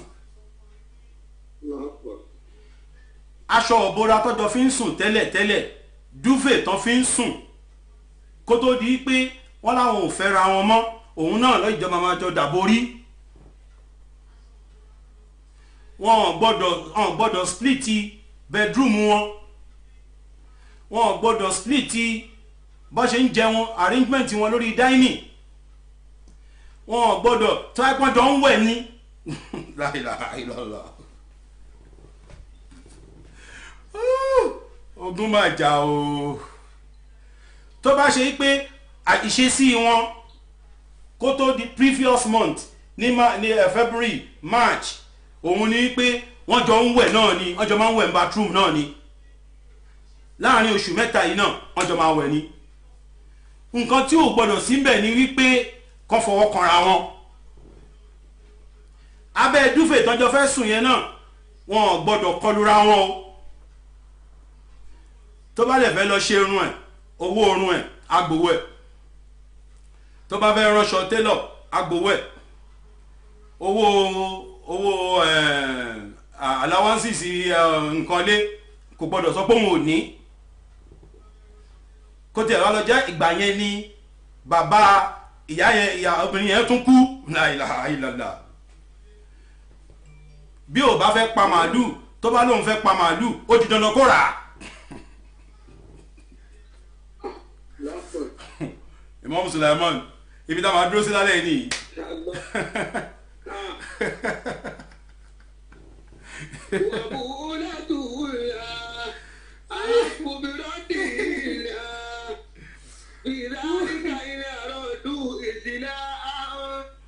ìdájọ́ ṣẹ̀ríà ìsìláàmù nìyí èmi kọ́ ni mo dájọ́ náà ọ̀rọ̀ di ọ̀rọ̀ ká pè wọlé báyìí ń sìn yín gbogbo ẹni fẹ́ pè wọlé ẹ jẹ́ a gbọ́ view wa kí ni view wa as regards these issue tí à ń fà lọ́wọ́ yìí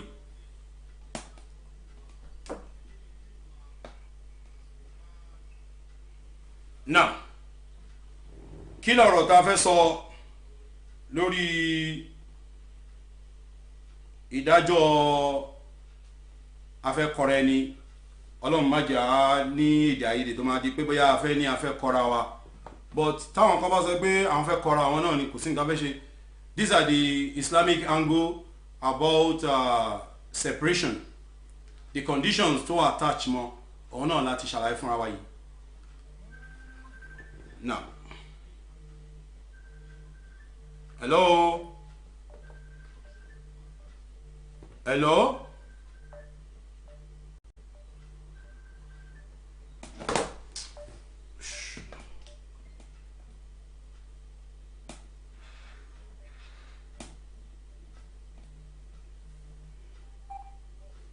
Hello. Hello. Assalamu alaikum baba. Aleyka salam wa rahmatullahi wa barakatuh. Now, níbo lẹ ti ń sọ̀rọ̀? Ta ló ń sọ̀rọ̀? Ta ló ń sọ̀rọ̀? Alhaji Abdul Jabbar láti bo. Lókun láti Ìsàlùkù. Okay, hey, àwọn tèmi ni ẹ o. Àwọn tàbí kí bàbá. Ilà abilà ọmọ Balùfọ̀n. A máa tún ṣe bàbá. Now, kí lẹ fẹ́ sọ? Lórí ìṣẹ́jú gbé kalẹ̀ lálẹ́ yìí ni bàbá. Èmi kọ́ ọmọ gbé kalẹ̀ o, Al-Quran ni o. Bẹ́ẹ̀ni. Ìdájọ́ Al-Quran. Bẹ́ẹ̀ni, gẹ́gẹ́ bí àwọn ọmọ tí ó wà ń tàǹtì, gẹ́gẹ́ bí àwọn àbúrò tá a ní àtàwọn ìyàwó. Okay. Tó ń fẹ́ àti ọkọ tó ń fẹ́. Okay. Jẹ́ pé ìjà lé ìjà lọ́la, kájẹ́ pé ojúmọ́ parí. Tó jẹ́ bọ́ sí onílùlù. Ṣé a máa ní kọ̀wọ̀ yẹn lo oṣù mẹ́ta pẹ̀lú àwọn báyìí tàbí ojúmọ́ parí ìjà? Ó dáa, ṣẹ̀ríà ìsìláàmù nìyẹn. Wọ́n béèrè pé ìgbéyàwó tó ti di physical batting, domestic violence, ṣé àwọn máa ní kán dúró náà ni? Mọ̀ tí n ti máa fi dáhùn ìbéèrè yẹn lákòótán ni wípé Yorùbá sọ fún wa wípé ọmọ tó bá rìn mùtàmùtà òun ni wọ́n mútà. Yorùbá tún sọ lápá kejì wípé afirẹ̀ ẹ̀ lọ́kọ kò ní délé rojọ́. Ṣé rí in a wider scope, generally the way marriage are being handled is not the proper way. Bá a ṣe ń so igi ìlọ́kọláya kò ń ṣe bí Islam ṣe ní ká ń fẹ́ra wa là ń fẹ́ra wa. Mo understand kan tá à ń sọ̀rọ̀ bá o, but irú ìjókòó yìí sí tafsiri là ń ṣàlàyé ká wá sọ wípé irú àwọn yẹn kan lọ kọra wọn ìsọkúsọ ọ̀rọ̀ nìyẹn. Sọ̀rọ̀ mi yé, but tá a bá lè ṣe ń tá a ṣe ṣẹmọ́sìn Yorùbá ní bá a bá ṣe gungi òun náà la ṣe ń sọ a ní gungi pẹ̀lẹ́pẹ̀lẹ́ ká sọ pé a fẹ́ fò bọ́lẹ̀. So jọmọ́ tó bá ṣe wípé bó ṣe jẹ́ ká fẹ́ra ẹni là ń fẹ́ra ẹni, ẹlẹ́rìí méjì ilé ọkọ ẹlẹ́rìí méjì ilé aya tán dẹ̀ dúró déédéé tán dúró dáadáa, jọmọ́ adlé la máa fi rí ìgbéyàwó tó máa tú àbí tó máa dípò máa dì báyẹn.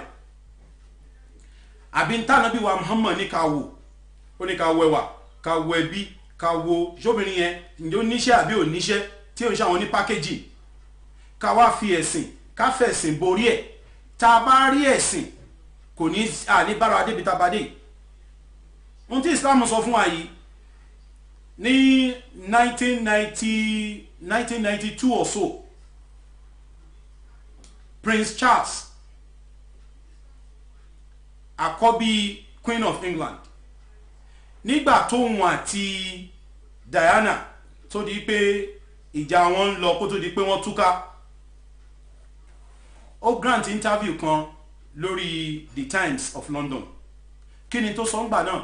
Ohun tó sọ ń gbà náà ni pé Islam is a best way to handle matrimonial issues.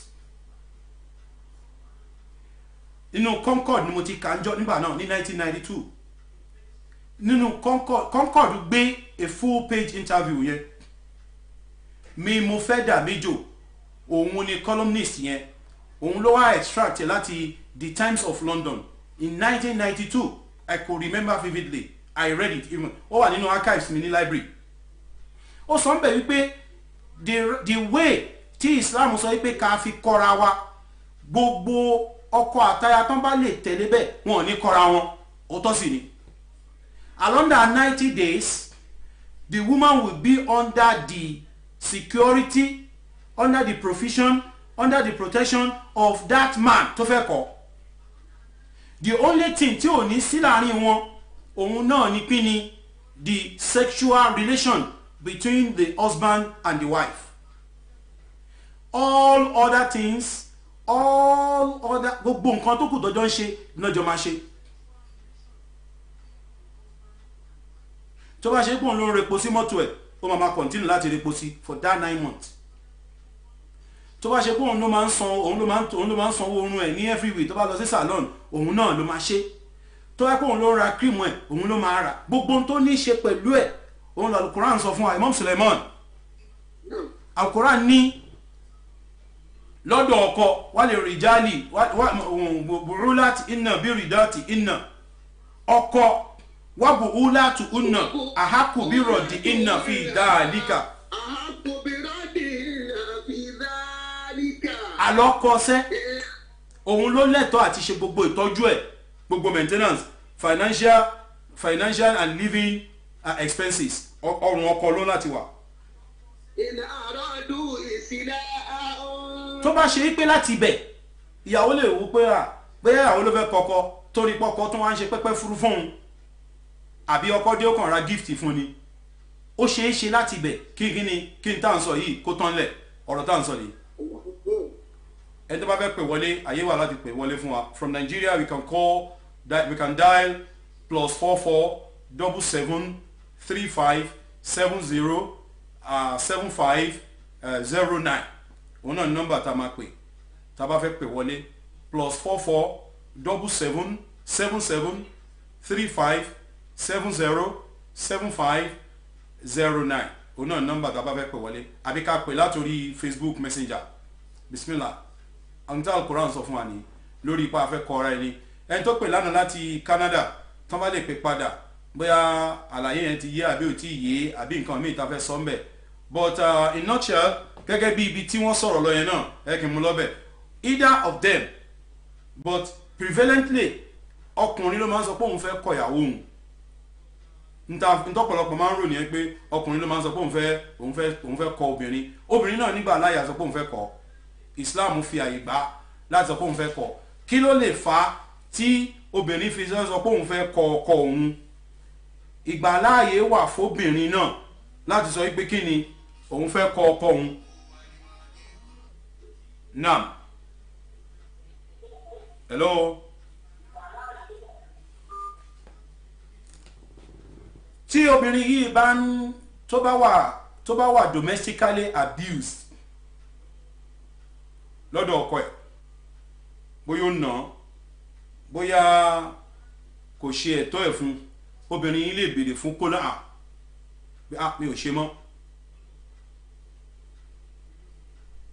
ìgbà láàyè wà fóbìnrin kóun náà béèrè pé mi ò ṣe mọ́ ó lè apply fún àwọn condition tóbìnrin lè fi sọ pé òun ò ṣe mọ́ ni kì í ṣe pọ́kọ mi fẹ́yàwó mi lé mi mo ní mi ò ṣe mọ́ o ìyẹn ò kì í ṣe condition a gbọ́dọ̀ gbọ́ ìyẹn ò kì í ṣe condition tó fi lè sọ pé òun ò lọ wọ́n jọ máa jọ sọ wọ́n á jọ yanjú ẹ̀ ni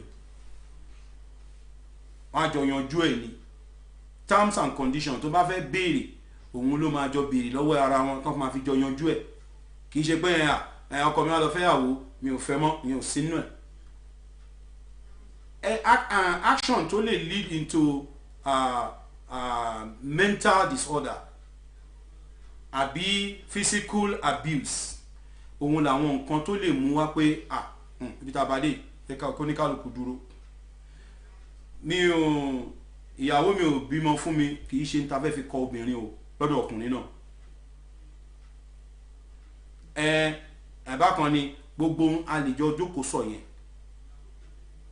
so àlàyé ni gbọ́dọ̀ tá a bá fẹ́ pè wọlé you can call on +44 77 3570 and 35 +44 77 3570 7509 so ẹ ká pè wọlé àbí lórí Facebook messenger tabale the type náà ni probably we can be able to do justice to that kọlọ́n bá kó fún wa ní ìgbàláyè kó ṣe àlékún òye wa àti ìmọ̀ wa náà kọlọ́n kó ṣe ní ìrọ̀rùn fún wa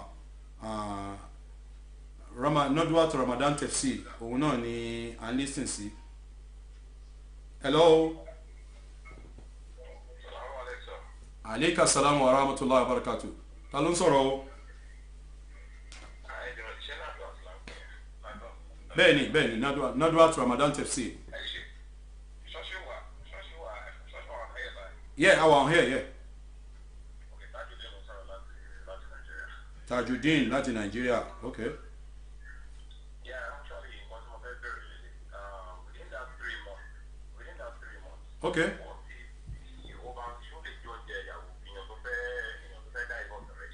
Ó lè jóúnjẹ ohun tí ò ní sí láàrin wọn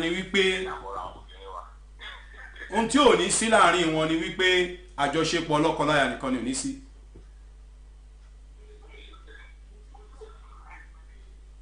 Sọ̀rọ̀ yé. Tó bá decide pé kí ni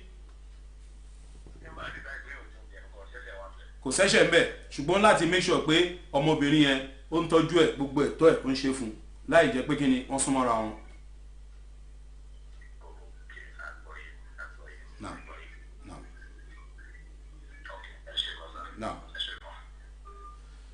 Ó béèrè pé ṣé ọkọ lè jẹun ẹ̀ nígbà tó pọ́n lọ́wọ́ fẹ́ kọ ìyàwó tí ó bá lóun ò jẹun kò sí láì fi mẹ́ ṣùgbọ́n láti ṣe ètò bọ́mọbìnrin yẹn ó ṣe jẹ tí ó dẹ̀gbọ́ tí ó sùn ac ara wọn ò gbọ́dọ̀ bàjẹ́ fágbà ọkọ mi ac yìí bàbá àwọn ọmọ mi ó ti kó lọ́kọ wọ́n ti wà ní process pọ́n fẹ́ fira wọn lẹ̀ ac yàrá yóò ṣiṣẹ́ fáànù yóò ṣiṣẹ́ ọkọ láti ṣètò báwo ló ṣe máa já sí tuntun ṣe. Ohun tí ò gbọ́dọ̀ ṣẹlẹ̀ ní pé kò lè ọkọ lè decide pé òun ò sún rí bẹ́ẹ̀dì o ṣùgbọ́n ẹ̀tọ́ ẹ̀ ní pé arábìnrin yẹn òun ò gbọ́dọ̀ lé pé má sùn nínú yàrá mi wọ́n gbọ́dọ̀ jọ sùn wọ́n gbọ́dọ̀ jẹ gbogbo ìṣesí wọn láti wà papọ̀ ìyẹn la fi kó òfin ṣẹ̀rí àjà. Now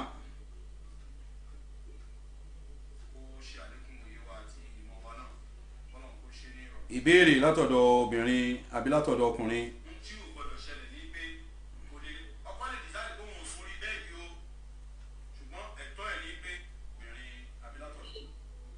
+44 77 35 70 7509 nọ́mbà tí a máa pè sí nìyẹn àbí ká pè látòrí Facebook Messenger Sheikh Abdulrahman Lawal or Sheikh of Lagos ọ̀pọ̀lọpọ̀ kò ṣíjọ́ àná ẹ̀ wá a wà lórí Zoom a wà lórí Instagram a wà lórí Facebook and a wà live actively live lórí YouTube náà ó ń lọ lọ́wọ́lọ́wọ́ báyìí.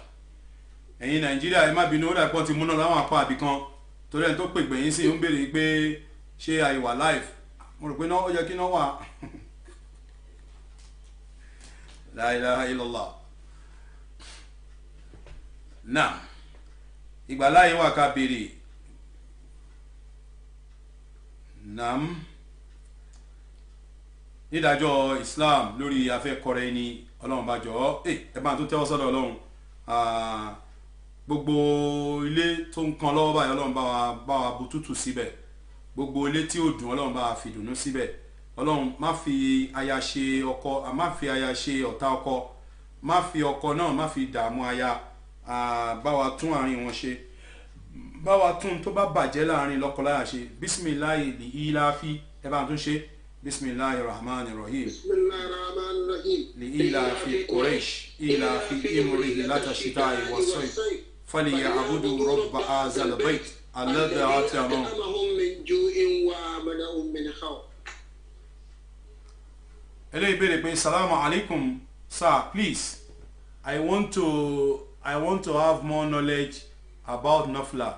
if someone is observing the nafla and when it remains one raka, the person now pollutes the ear, is that person going to start all over? No. Nafila yàtọ̀ sí ìrun, especially bí nafila tarawi. Ṣé mọ̀ pé nafila yẹn, ẹ jẹ́ kí n ṣàlàyé kó lè yé wa báyìí. Nafila yẹn òpó méjì là ń sálámọ̀ ń bẹ̀. Àti sálámọ̀ àkọ́kọ́ méjì àkọ́kọ́, asálámọ̀ mẹ́rin méjì ẹ̀kejì, asálámọ̀ kẹta ó di mẹ́fà, asálámọ̀ ẹlẹ́ẹ̀kẹrin ó di mẹ́jọ.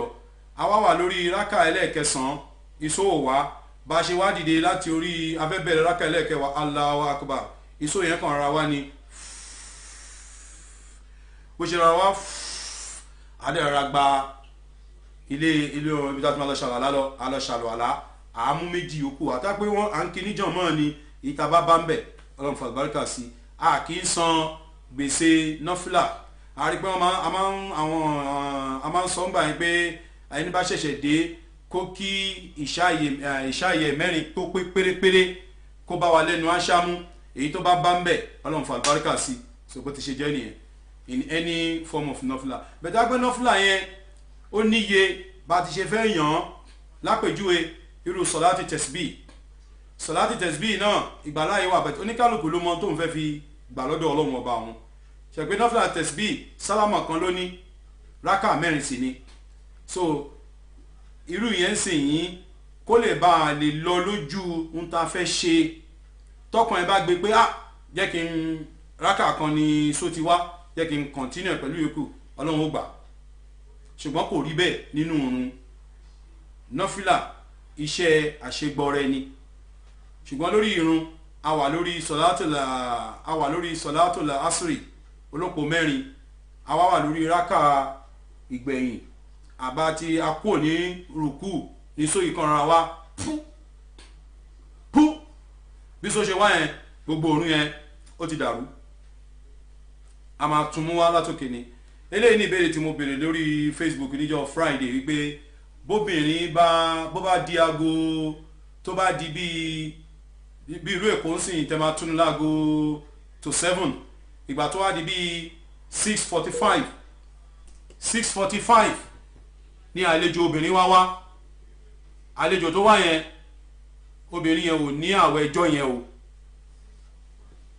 obìnrin yẹn kò ní àwẹ̀ ìjọ yẹn bó ṣe kù ìṣẹ́jú mẹ́wàá ìṣẹ́jú méje ìṣẹ́jú márùn-ún tá máa fi túnu obìnrin yẹn kò ní àwẹ̀ ìjọ yẹn á gbà padà nígbà tí Ramadan tó bá máa san àwọn àwẹ̀ á ka ìjọ yẹn náà kún ìjọ tó máa fi san àwẹ̀ padà ni bó ṣe jẹ́ nìyẹn lórí àlàyé tẹ́ni ẹ béèrè what if a man has been saying he is done with his wife for a long time for years and while he was saying that the woman is in pains and now the woman really can't wait to leave him ìdájọ́ tó wà mẹ́ náà nìyẹn bá ṣe ń ṣe ìdájọ́ tá à ń sọ náà nìyẹn ń tá à ń sọ náà nìyẹn kò sí bó ṣe máa ṣe náà nìyẹn òun la ṣe ń sọ fún wa wípé a ń láti ṣọ́ báwo ni a ṣe fẹ́ láàrin ọkọ láyà a ń láti ṣọ́ ara wa a ń láti ṣọ́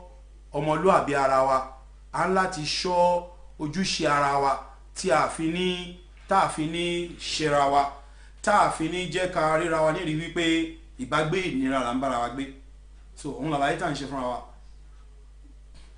irun tọkọ ẹ fi ń sọ pé lílọ ló máa lọ gbẹ̀yìn máa kọ̀ ẹ́ lẹ́ni máa ṣe kinní gan ni kó péjókòó kọjọ béèrè wípé kí ló fà tó fi ń sọ gbòòrò ọ̀rọ̀ báyìí sí mi so wọ́n á lè jọ yanjú ẹ̀ láàrin ara wọn so kò ní wá sírú àwọn ọ̀rọ̀ ẹlòmíín wà ọ̀rọ̀ burúkú tó tọkọ ń sọ fún gan ó ju pé kọ́kọ́ fira wọn lẹ̀ lọ nílò láti wò because a lot of women are suffering in silence and we can't just say that pé àmọ́ pé rẹ̀ ń ṣẹlẹ̀ but ọlọ́run kó ṣàánú ọkùnrin náà suffer silence lọ́dọ̀ obìnrin míì oríṣiríṣi ni bó ṣe wà ní líkì òun náà ló wà ní gbàǹjà òun la ṣe ń bẹ lọ́run pé ọlọ́run bá jọ ọ́ gbogbo ilé tí ó fẹ́ dàrú ọlọ́run má jẹ́ kí ilé náà wó gbogbo ilé tí nǹkan kan ò dẹ̀ ṣe abẹ́ ọlọ́run má jẹ́ kí nǹkan kan ṣe ilé àsìkò tí ń tó láti pé ká ṣe àdúà tá máa ń ṣe fúnra wa tí a bá rí ìbéèrè lábẹ́ náà láti ṣàdúà fún gbogbo àwọn tí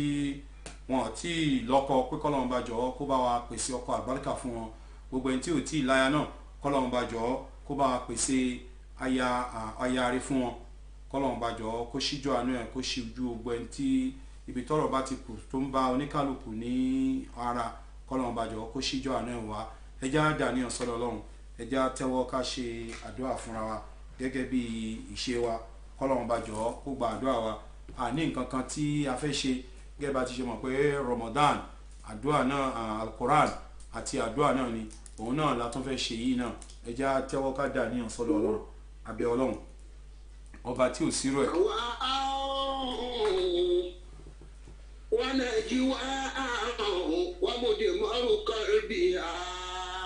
Allah. وقبل الهواء ماذا يكون ضميرها. ohun tá à ń fẹ́ lọ́kàn wa ni èyí tá a ti ń rò ni èyí tá a tiẹ̀ tí ì rò ni èyí tá à ń sọ ni la ilaha illallah gbogbo ẹ̀ ló bá yí mọ̀. a fẹ́ pè ẹ́ ìwọ̀n ọba wa tó ní wá. bí àdéhùn ẹ̀ o jọ̀wọ́ dá wa lóhùn bí àdéhùn ẹ̀. abẹ́ Ọlọ́run ọba jọ̀ọ́ dá wa lóhùn gẹ́gẹ́ bí àdéhùn ẹ̀ gẹ́gẹ́ bí alkawa ní ẹ̀ gbogbo àwa tí a wò wá lórí YouTube àtàwọn tá àti wò wá náà àìláwọn constraints lórí ẹ̀ ẹ jọ̀ọ́ ẹ bá wa subscribe kẹ́ bá wa subscribe sí mo bẹ̀ wá ẹ jẹ́ a lọ sórí YouTube wa ká lọ bá wa subscribe látòrí fóònù wa ẹ jábà tẹ subscribe button pọ́n kẹ́tẹ́ notification ká lè bá a mọ̀ ẹ bá a lọ sórí ẹ̀sìn báyìí kẹ́ lọ bá wa máa tẹ button pé ẹ ti subscribe kọ́lọ́run bá jọ̀ọ́ kò sí nǹkan tá a fẹ́ fi ṣe ju bí kì í ṣe pé kí ni a fẹ́ fi ṣe dáwà fọlọ́run ẹ bá a lọ tẹ báyìí sìn bẹ́ẹ̀ ṣe ń wo yìí sìn ẹ bá a tẹ subscribe lórí YouTube wa lórí YouTube channel wa Nodwat TV on YouTube ẹ bá a lọ síbẹ̀ báyìí sìn kẹ́ máa bá a tẹ pen kẹ́ máa bá a subscribe sí orí ẹ̀ kọ́lọ́run bá jọ̀ọ́ kó gbà ní ìbádà fún wa bá ti ń subscribe sórí ẹ̀ yẹn àánú Ọlọ́run àti àlùbáríkà Ọlọ́run jẹ́ kó máa bẹ́ sínú ilé ayé ẹnìkankan wa kọ́lọ́run bá máa ká máa subscribe into the blessings and the fortunes of Allah subhanahu wa ta'ala ẹjẹ́ àtẹ́wọ́ káṣàdúrà abẹ́ Ọlọ́run bá jọ̀ọ́ ṣíjọ́ àánú ẹ̀ wá gbogbo ilé tó ń kan Ọlọ́run bá jọ̀ọ́ bá wa mú dúdú síbẹ̀ gbogbo ilé tí ó dùn Ọlọ́run bá jọ̀ọ́ bá wa foyin síbẹ̀ ọlá ìyàtà pọ́nlé anabi wa Muhammad wala la hawla wala quwwata illa billahi al-aliyyil azim Ọlọ́run bá jọ̀ọ́ má ṣàgbàdo wa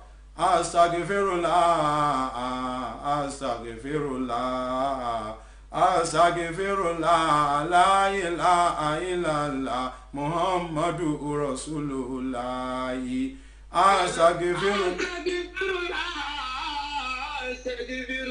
Olúwa astaghfirullah la ilaha illallah muhammadu àti kéèpé yẹn astaghfirullah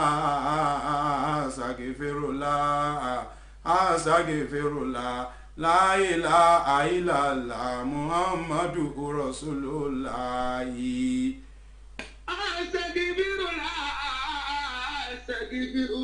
Olúwa astaghfirullah la ilaha illallah muhammadu foríjì wá astaghfirullah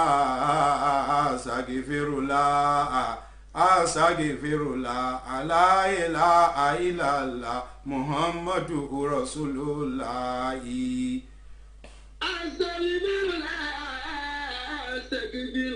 Olúwa astaghfirullah la ilaha illallah muhammadu rasulullah. Ọlọ́run wá wọlá ànábì wa Muhammad wa lára ànábì ní ó gbà mí ìgbàràn mi tó bá dà láyéra ànábì ní ó gbà mí ìgbàràn mi tó bá dà láyéra ànábì ní.